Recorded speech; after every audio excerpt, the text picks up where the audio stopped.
Remember that you are not alone. Hindi ka kailanman pinabayaan ng Diyos. Hindi ka kailanman inalisan ng pagsubaybay ng Diyos. Siguro kung minsan maiisip mo parang, may Diyos pa talaga? Sa dami ba naman ng problema? Pero alam mo, kung walang Diyos, baka hindi mo na kinaya. Sa dami ba naman ng problema? Kung walang Diyos, baka nalugmok ka na. Sa dami ba naman ng problema? And so, you remember that you are not alone. Kahit na minsan nakakalimot ka, nandyan pa rin siya. Kahit na minsan nagkakasala ka, nandyan pa rin siya. Kahit na minsan nagmamalabis ka, nandyan pa rin siya.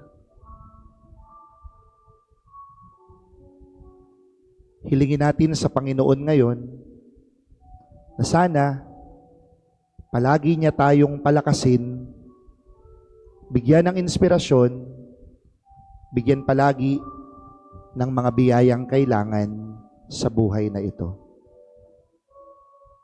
Pagdasal natin ang isa't isa, lalo na yaong mga may mabibigat na pagsubok, yung katabi mo, baka merong dinadala ngayon, you pray for them.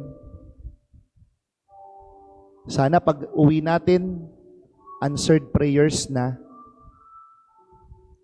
maganda na, maayos na.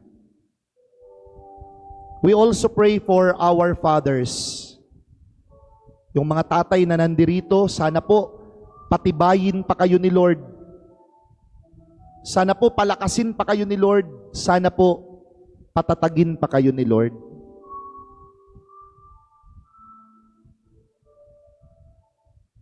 Pagdasal po ninyo ang mga may sakit at ang mga nawawala na ng pag-asa. O baka ikaw mismo nawawala na ng pag-asa. Sana po lakasan mo pa ang loob mo. Kasi malapit na ang ating inaantabayan ng pag-asa. Lord God, salamat po sa lahat-lahat. Tinataas ko po sa inyo ang mga nandirito.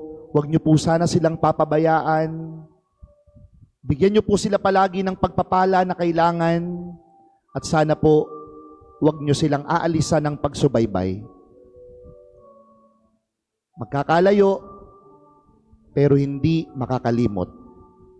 Sapagkat may nabuo, iyon ay ang koneksyon ng dahil sa iyo.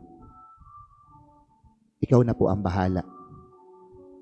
Nawa po kaming lahat ay palaging maging blessed sa buhay na ito saan man kami naroroon.